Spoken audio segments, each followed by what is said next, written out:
दिलीप और रोहन जिस केस में फंसे थे, उसी केस में कोर्ट ने टोनी को सजा दी थी। 9 साल पहले जीजू के थिएटर में आग लग गई थी, जिसके कारण कुछ लोगों की मौत हो गई थी और सारा इल्जाम जीजू पर आ गया था।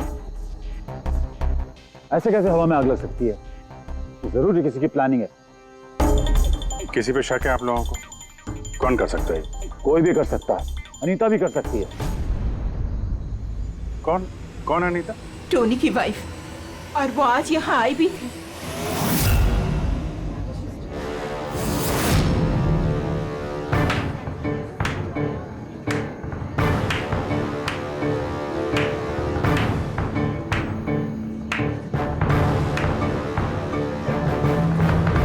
Anita,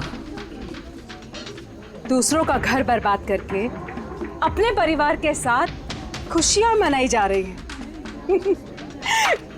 very good, very good, वाह।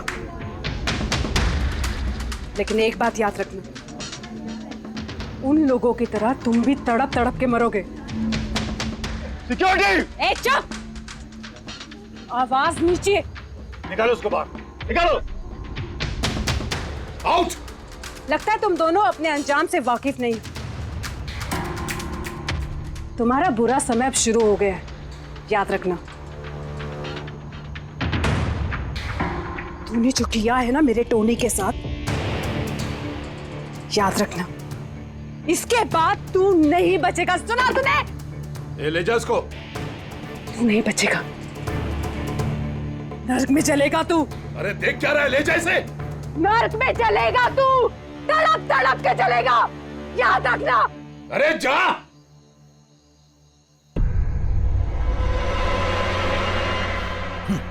Let's enjoy Rohan. अरे भूल जाओ।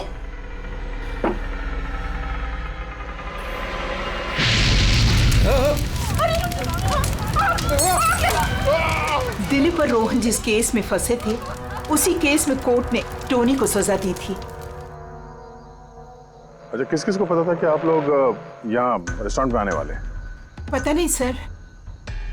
अच्छा, दिलीप जी के आने से पहले इस चेयर के आसपास किसी को देखा था क्या? किसी अनजान आदमी को? नहीं सर, किसी को नहीं देखा सर। ये टेबल किसने रिजर्व किया था? दिलीप जी का फोन आया था, कह रहे थे कि हमारे लिए टेबल रिजर्व रखो। हमेशा यहीं बैठते थे, इसी टेबल इसी चेयर पर, रेगुलर कस्टमर थे हमारे। किसी को पहले से पता था कि दिलीप यहाँ इसी टेबल पे बैठेगा? सर, कुर्सी के पास तो ऐसी कोई चीज नहीं है जिससे आग लग सकती हो। कमाल की मिस्ट्री है यार। सीसीटीवी कैमरा,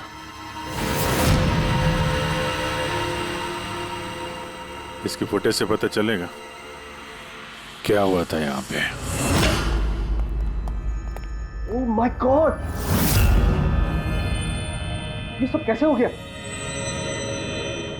कौन कर सकता है सब? उसी ने जिसने दिलीप का खून किया, सबूत मिटाने के लिए। तो ऐसे कैसे कोई मॉनिटर रूम में घुसा है? सिक्योरिटी कहाँ है तुम्हारी?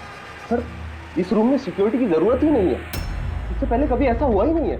सर, सर मुझे नहीं लगता उसके पास टाइम होगा सीसीटीवी फुटेज डिलीट करने का। सर, उसने बस तोड़फोड़ कर दी है। अगर हम किसी एक्सपर्ट को बुलाते हैं सर, तो वो शायद हार्ड डिस्क से रिकवर कर पाए।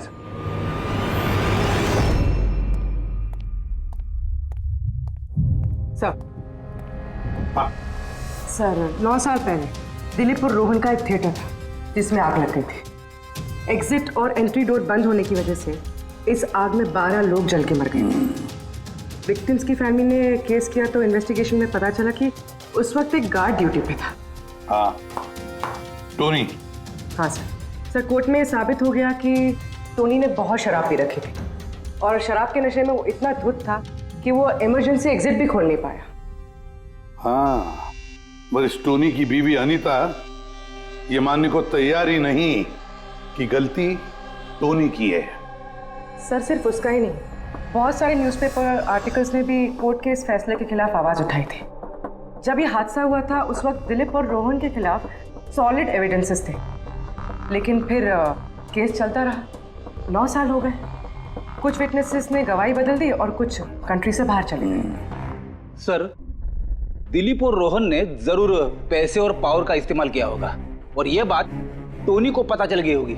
उसी ने भेजा होगा अनीता को दिलीप को मारने के लिए। पर फ्रेडी, जब अनीता वहां थी ही नहीं तो आग लगाई कैसे? नहीं, सिक्योरिटी वालों ने तो उसे बाहर निकाला था रेस्टोरेंट में से। ऐसी कौन सी चीज है जो अचानक आग लग सकती है? सर शायद डॉक्टर सालुंके हमारी मदद कर सके, या फिर अनीता।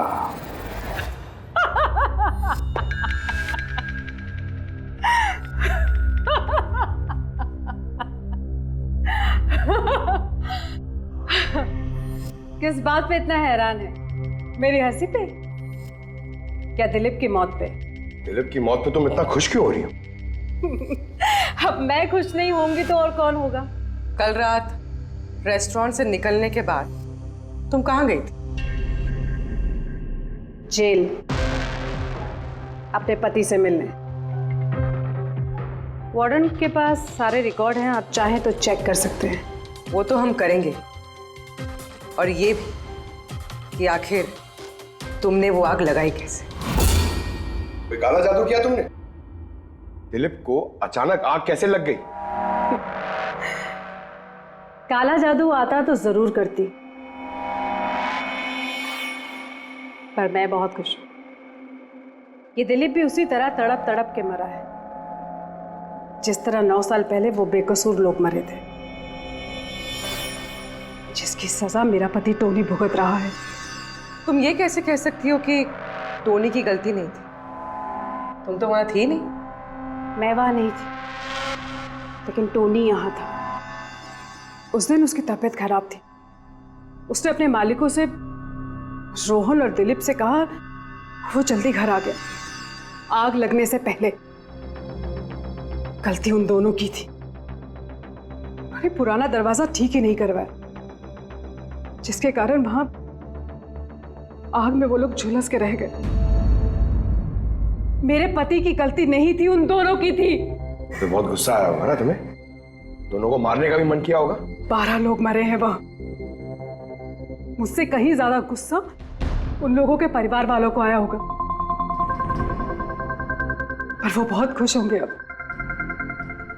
दिलीप की मौत की खबर सुन के। बहुत खुश होंगे। वो लोग और भी खुश हो जाएंगे जब रोहन चल के मरेगा।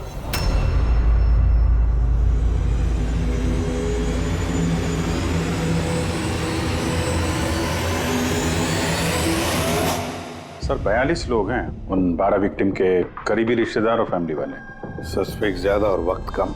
सर सबसे पहले इन 42 लोगों में से उन लोगों के नाम हटा देते हैं जो कल दिलीप की मौत के वक्त शहर में नहीं थे। तो 9 साल हो गए इस बात को। शायद कितने लोग देश भी छोड़कर चले गए होंगे, और कुछ लोगों की मौत भी हो गई होगी। फिर भी पता तो लगाना ही पड़ेगा। देखो कितने लोग शहर में थे जब दिलीप की मौत हुई।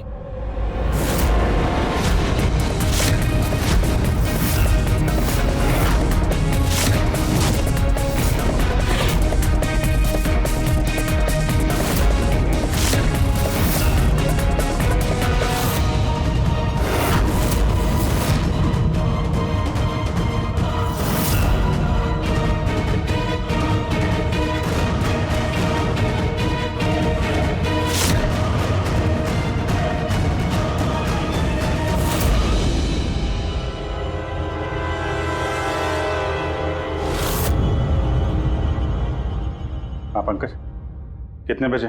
27 लोग हैं सर, जो उस वक्त शहर में थे, और उनके पास दिलीप को मारने की वजह थी। ठीक है, बुलाओ सबको ब्यूरो में, देखते हैं क्या कहानी सुनाते हैं ये लोग अपनी बेगुनाही की। जेम्स, तुम्हारे पिताजी 9 साल पहले थिएटर में लगी आग में जलकर मर गए, है ना? Yes sir. आपके हस्बैंड फिल्म अकेले देखने गए थे? उस दिन मैं बिजी थी,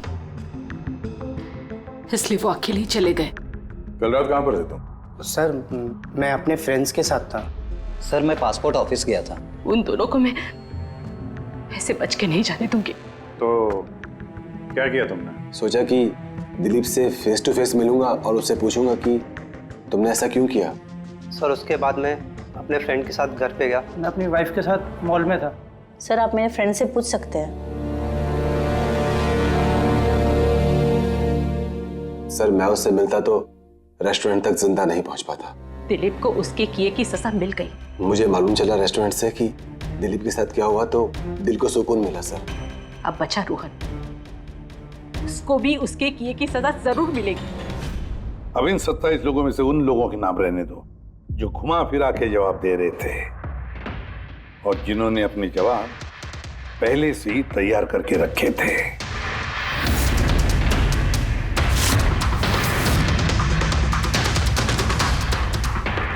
सर अब 15 बचे। अब इन 15 लोगों को उस दिन के बारे में पूछते हैं जब 9 साल पहले थिएटर में आग लगी थी। देखते हैं किसे सबसे ज्यादा गुस्सा आता है, कौन मुंह फेर लेता है। सर मेरा भाई 10वीं पास हो गया था।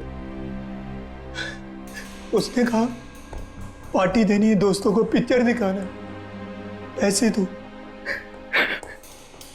सर मैंने वो पैसे उसे दे दिए। काश वो पैसे मुझे उसे देने नहीं चाहिए थे सर। जिसने भी ये किया बहुत अच्छा किया। आज मैं खुश हूं, आज मैं बहुत खुश हूं। कुमार साहब आप यूनिवर्सिटी में फिजिक्स के प्रोफेसर हैं, है ना? Yes sir, head of the department physics. लेकिन मेरे खुद के बेटे को पढ़ाई में कोई इंटरेस्ट नहीं था।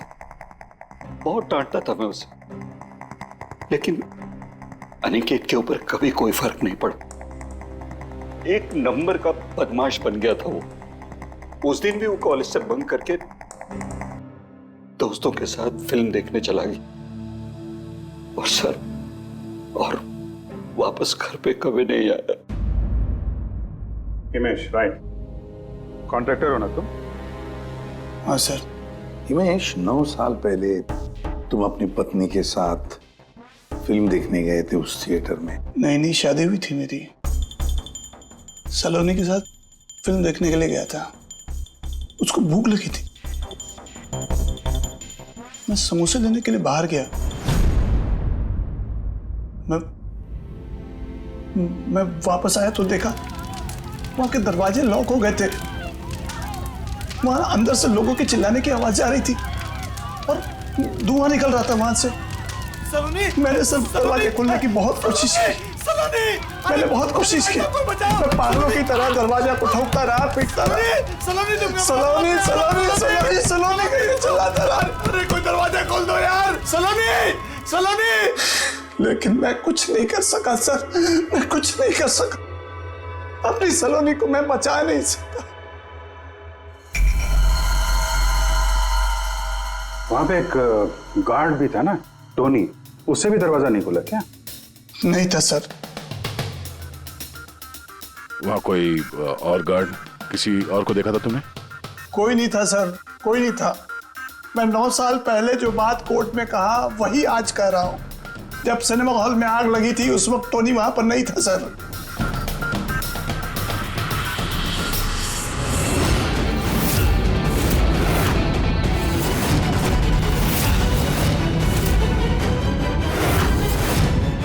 सर ये है हमारे फाइनल 15 सस्पेक्ट जो दिलीप को मार सकते हैं। सो कॉप्स कह रहे थे कि फायरमैन को भी पता नहीं चला कि आग का एग्जैक्टली सोर्स क्या था। उन लोगों को तो जनरली ढूंढ कर पता चल जाता है कि वहां पर ऐसी कौन सी चीज थी जो तुरंत आग पकड़ती है, लेकिन उन्हें पता नहीं चला। उन्हें पता नहीं चला, उन्हें इसलिए पता नहीं चला क्योंकि उस चीज की ना तो कोई खुशबू थी ना कोई रंग था। एग्जैक्टली सर, मतलब अगर लिक्विड होता ना तो इस दिलीप को पता चलता जब वो चेयर पे बैठता, उसे फील होता। और अगर पाउडर होता तो हमें टेस्टिंग में पता चल जाता। इसका मतलब ये तो गैस, जिसका मतलब ये गैस है। गैस? तो इसीलिए उस फायरमैन को पता नहीं चला कि किस चीज से आग लगी है। इनफ्लेमेबल गैस बॉस, जिसे सिर्फ एक स्पार्क की जरूरत होती है आग पकड़ने के लिए। अच्छा, मुझे एक बात समझ में नहीं आ रही है, दिलीप किस कुर्सी पर बैठा था तो गैस कुर्सी पर आई कहां से? कुर्सी से ही। क्या? कुर्सी से? वो ऐसे बॉस, जिस चेयर पे ये दिलीप बैठा था उसके नीचे की तरफ किसी ने ज्वलनशील गैस का स्प्रे किया हुआ था। मरते वक्त दिलीप के कांटेक्ट में दो चीजें थी, एक तो ये चेयर जिस पे वो बैठा था और एक वाइन का ग्लास जो उसने हाथ में पकड़ा हुआ था। हमने ये दोनों चीजें चेक की तो इस चेयर के ऊपर से हमें इनफ्लेमेबल गैस के कुछ ट्रेसेस मिले। बॉस, हमारे आसपास वातावरण में स्वतः ज्वलनशील पदार्थ होते हैं जो कभी कभी स्पॉन्टेनियसली जल जाते हैं, जैसे कि मार्श गैस एक नेचुरल बायोगैस है और ज्वलनशील गैस इसका मेन कंपोनेंट है। मतलब इनफ्लेमेबल गैस कभी भी हवा में ऐसे ही जल जाती है? नहीं फ्रेडी, अपने आप नहीं। जब वातावरण में बहुत ज्यादा गर्मी पैदा हो जाती है और वो वातावरण की ऑक्सीजन के साथ मिल जाती है तो एक सुपर हाई टेम्परेचर का निर्माण होता है जिसकी वजह से ये आग लगती है। लेकिन सालून के साहब, वहां तो ऐसे कोई हाई टेम्परेचर वाली चीज थी नहीं। एग्जैक्टली, ऐसा कोई डायरेक्ट सोर्स नहीं था जिससे गर्मी पैदा हो सके बॉस।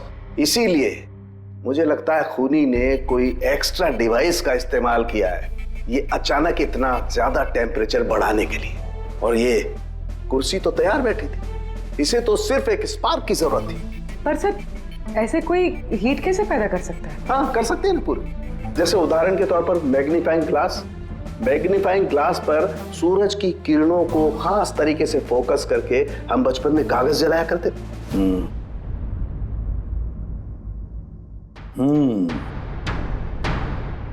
लगता है इस रेस्टोरेंट में फिर से जाना पड़ेगा, पता लगाना पड़ेगा किस चीज से आग लगी है।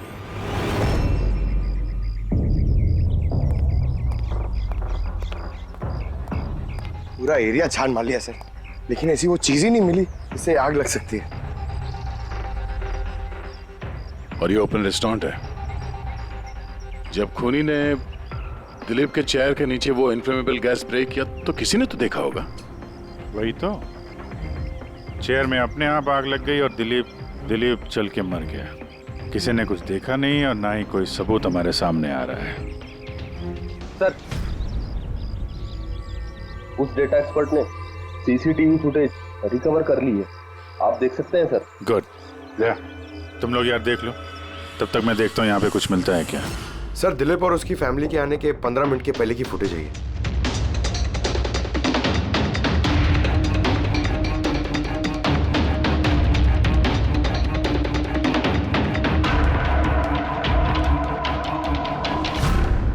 ये कुर्सी चेंज कर रहा है। इसका कोई दूसरा एंगल है क्या इसी टाइम का? चेक करो। एक मिनट सर।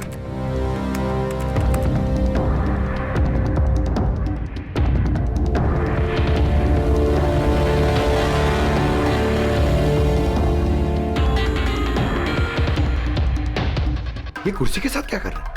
गैस स्प्रे कर रहा है क्या? हाँ, उसने अपने चेयर पे गैस स्प्रे किया और उसने अपनी कुर्सी को उस कुर्सी से बदल दी जिस पे दिलीप बैठने वाला था।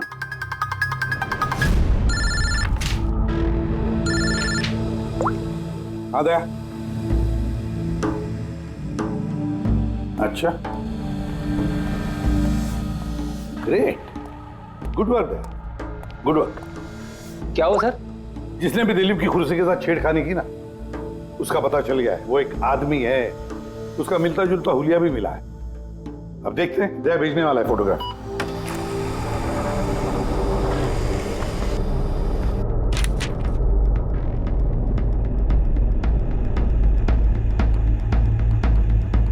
खूनी इन बचे लोगों में से ही कोई एक है,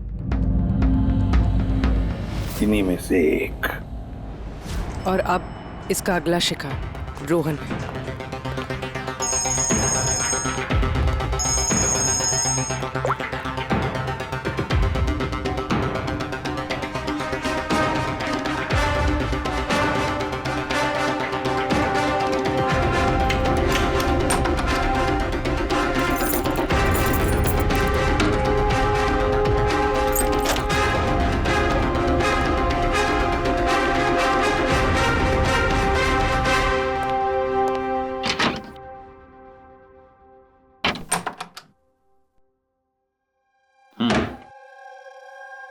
मुझे लगता है कोई मेरी और दिलीप की रिहाई से खुश नहीं है। मेरी जान को खतरा है यहाँ पर। I will talk to you later. Bye. Sir everything is okay. All right, तुम यहीं पर रहना और किसी को भी अंदर मत आने देना। Be alert. Okay? Okay sir.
बचाओ बचाओ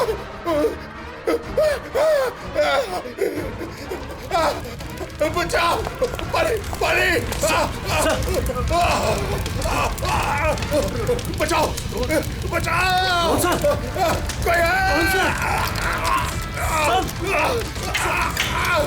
सा बचाओ परे परे कौन सा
क्या हुआ यहाँ पर और कैसे?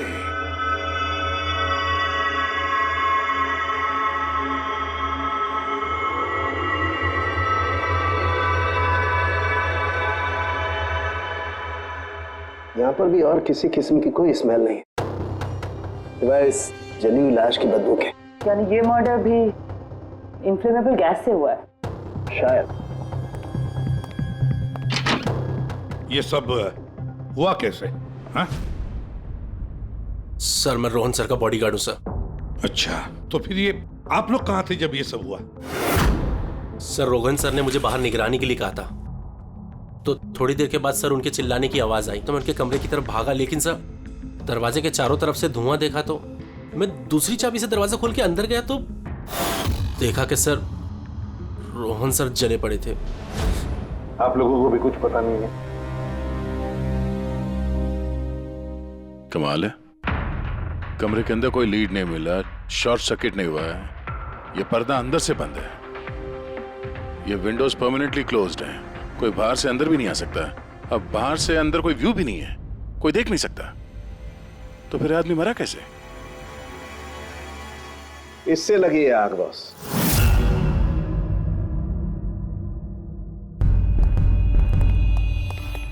ये इस चीज से ये है क्या सर? फिलामेंट है। फिलामेंट? इलेक्ट्रिक बल्ब के अंदर का फिलामेंट।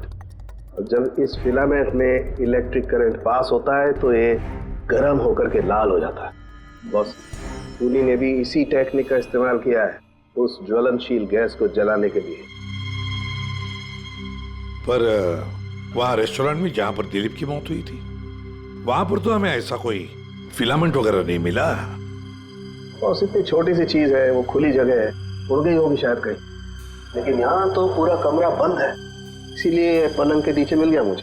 लेकिन सर, फिलामेंट से करंट पास होने के लिए वायर्स का कोई ना कोई कनेक्शन तो होना चाहिए ना बेड तक। होगा, यही कहीं होगा जरूर। तो पूरा बेड चेक कर लिया हमने, कमरा चेक कर लिया, ऐसा तो यहाँ पे कुछ भी नहीं मिला सर। दया, वो दरवाजा कैसा? मैनेजर। Yes sir. वो दरवाजा कहाँ खुलता है? सर दूसरा रूम है जो इस रूम से कनेक्टेड है सर। अब वैसे ये रूम सील्ड रहता है, इसे कोई खोलता नहीं सर। खोलो दरवाजा। Yes sir. आइए सर।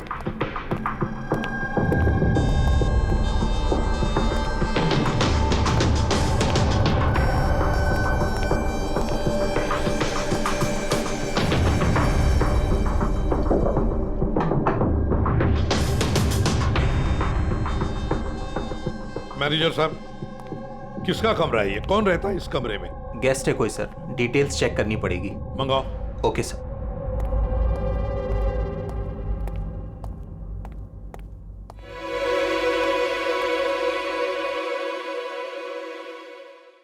सर, वहां उस कमरे में जो कुछ भी हुआ है सर, वो इसी कमरे से किया गया।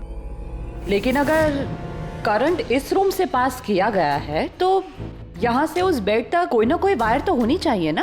और अगर वायर अगर होती तो बॉस रोहन को दिखाई भी देनी चाहिए। हाँ, शायद उसके बॉडीगार्ड ने भी देखा हो। बुलाओ उसके बॉडीगार्ड को। आप आओ यहाँ।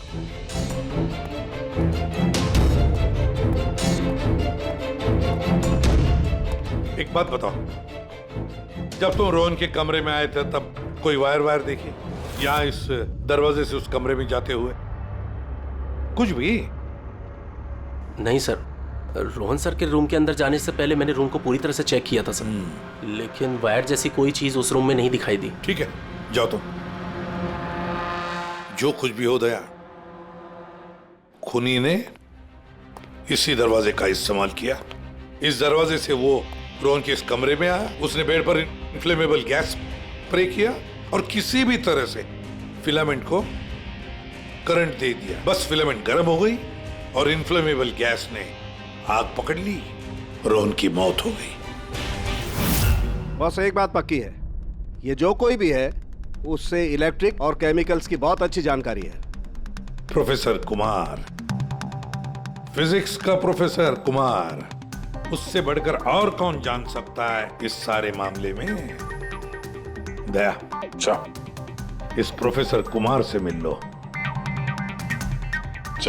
दया, मैं भी चलता हूं तुम्हारे साथ।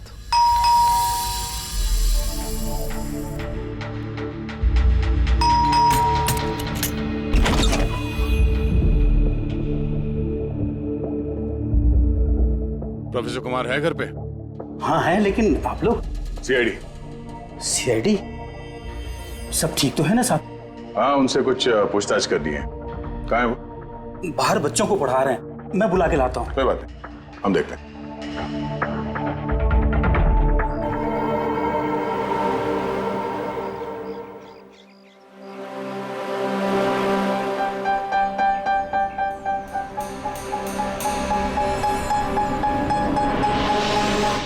मिस्टर कुमार, हमें आपसे कुछ पूछताछ करनी है।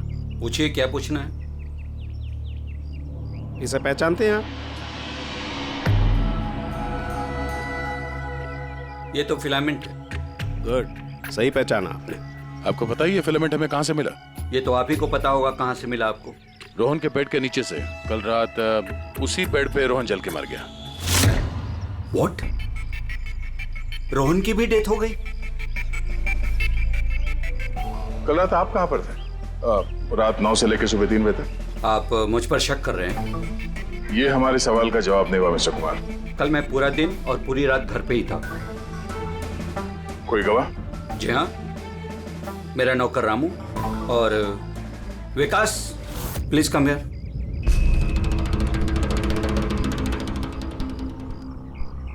Yes sir. इन्हें बताओ मैं कल कहाँ था। सर हमारे एक्स्ट्रा क्लासेस ले रहे थे यहीं पे सर।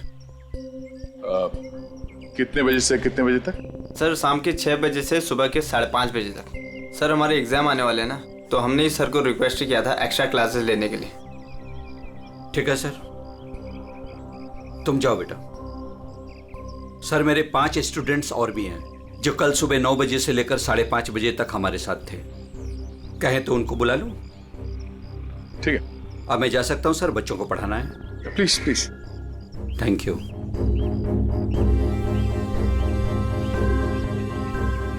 हाँ तो बच्चों में ये कह रहा था कि बिना सोल्डरिंग वायर के भी हम मदरबोर्ड फिक्स कर सकते हैं with the help of adhesive conductor.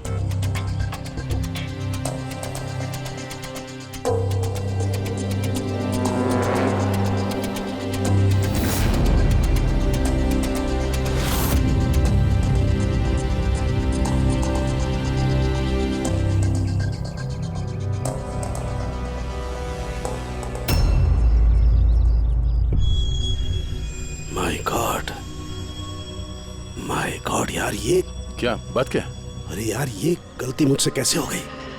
क्या गॉड, बूढ़ा हो गया हूं मैं, बूढ़ा हो गया हूं मैं। दया, एक काम करो, 1 घंटे बाद फॉरेंसिक लैब में मिलो, कुछ बताऊंगा। 1 घंटे बाद। अरे वो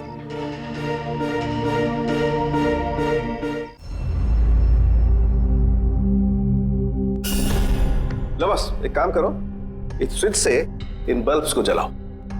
इस स्विच से? इस स्विच से? हाँ हाँ, इस स्विच से। यार ना कोई कनेक्शन है, कुछ है, कैसे जलेंगे ये? तुम सवाल मत किया करो, कभी कभी मेरी बात भी मान लिया करो यार। कभी कभी। ये ले। क्या सर, ये तो कुछ हुआ भी नहीं। होगा होगा। अरे क्या होगा? होगा ही नहीं। अरे होगा यार, बिलीव नहीं होगा। 1 मिनट। क्या इसकी तबीयत ठीक है ना? हाँ? तो पता नहीं क्या हुआ है, वो जब से वो प्रोफेसर कुमार से मिलके आया ना, बस बल्ब के साथ ही खेले जा रहे हैं। बात बताओ, वो फिंगरप्रिंट्स का क्या रिपोर्ट आया? वही जो फिंगरप्रिंट्स तुमने होटल वाले से लिए थे और रूम में उठाए थे। तो फिंगरप्रिंट्स तो बहुत सारे मिले, लेकिन सारे स्टाफ मेंबर्स के ही हैं, उसके अलावा और किसी के नहीं मिले। ये कैसे हो सकता है? तो भाई साहब जरा इधर भी ध्यान दीजिए। हाँ हाँ, ध्यान है। हाँ।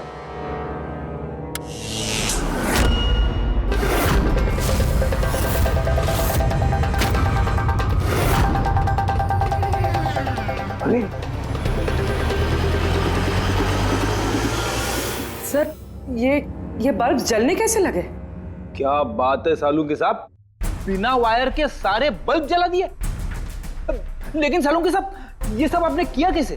ठीक वैसे ही हुआ ये फ्रेडी, जैसे कि खूनी ने किया था उस दिलीप की कुर्सी पे और रोहन के बेड पे। जादूगर सालुंखे, जरा साफ साफ बताइए, आपने ये किया कैसे? करंट क्या हवा में से आया? हवा में से नहीं आया बॉस, करंट आया है इलेक्ट्रिक पेंट के जरिए। Electric paint? हाँ, इलेक्ट्रिक पेंट। दरअसल बिजली के जो तार होते हैं वो मेटल के होते हैं, और metal is a good conductor of electricity, इसीलिए करंट उनमें से पास होकर के जाता है। ठीक इसी तरीके से कुछ पेंट भी होते हैं जिन्हें हम इलेक्ट्रिक पेंट कहते हैं, और ये भी गुड कंडक्टर ऑफ इलेक्ट्रिसिटी होते हैं। इनमें से भी इलेक्ट्रिसिटी पास हो सकती है, और कमाल की बात यह है कि ये किसी भी कलर में मिल सकते हैं, जो आसानी से किसी भी बैकग्राउंड में मर्ज भी हो सकते हैं। ओह, इसीलिए हमें होटल रूम में और रेस्टोरेंट में कुछ दिखा नहीं सर। Exactly that. खूनी ने दरअसल होटल के कमरे का और रेस्टोरेंट के फ्लोर का दोनों का कलर इस कलर के साथ मैच किया, इसीलिए हमें दिखाई नहीं दिया। तो ये इलेक्ट्रिक करंट, आई मीन ये जो इलेक्ट्रिक पेंट है, ये आसानी से मिल जाता है? हाँ, मिल सकते हैं। दरअसल इलेक्ट्रिक सोल्डरिंग और रिपेयरिंग के काम में आते हैं, और इनकी सबसे बड़ी खासियत यह है कि ये आमतौर पर नंगी आंखों से दिखाई नहीं देते, सिर्फ इंफ्रारेड लाइट में ही ये दिखाई देते हैं। मैं दिखाता हूँ।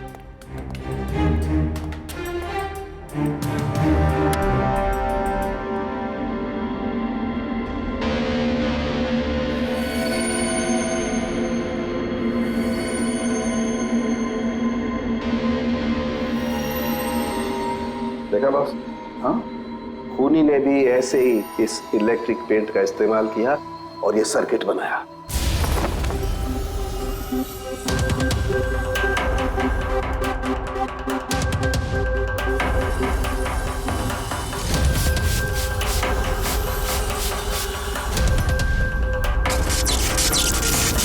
एक बात तो पक्की है, ये जो भी कोई है उसे इन सारी चीजों की पक्की जानकारी है।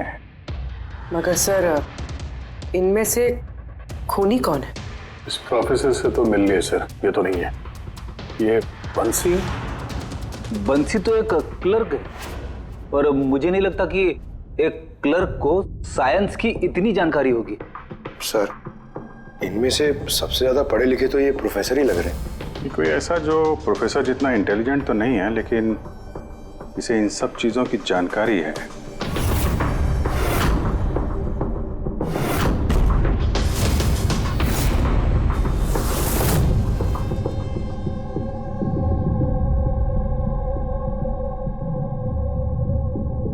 वो ये है अभिजीत, ये है वो। याद है क्या कहा था इसने, कि क्या काम करता?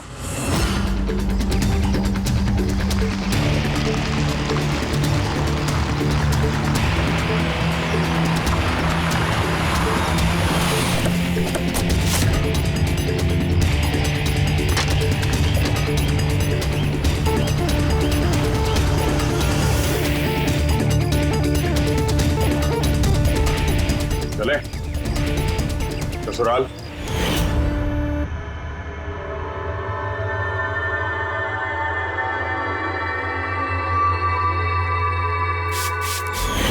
दिलीप और रोहन पर केस हुआ था, लेकिन मुझे मालूम था अपने पैसे और पावर के दम पर वो छूट जाएंगे।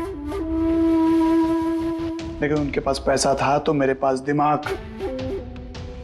कई महीनों तक उनका पीछा किया, वो कहां जाते हैं, क्या करते हैं, किससे मिलते हैं, सब कुछ। आखिर मैंने दोनों को मारने की तरकीब ढूंढ ही निकाली, इलेक्ट्रिक पेंट्स और सर्किट्स के जरिए। ये दोनों के बारे में मुझे अच्छी खासी जानकारी थी। बस दे दी दोनों को सजा, दोनों को मार दिया जिंदा जलाकर, जैसे उन्होंने मेरी सलोनी को मारा था। उमेश,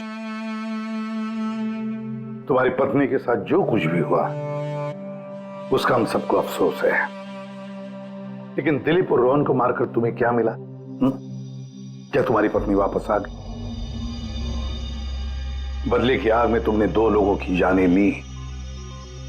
कानून तुम्हें कभी माफ नहीं करेगा, तुम्हें कड़ी से कड़ी सजा होगी।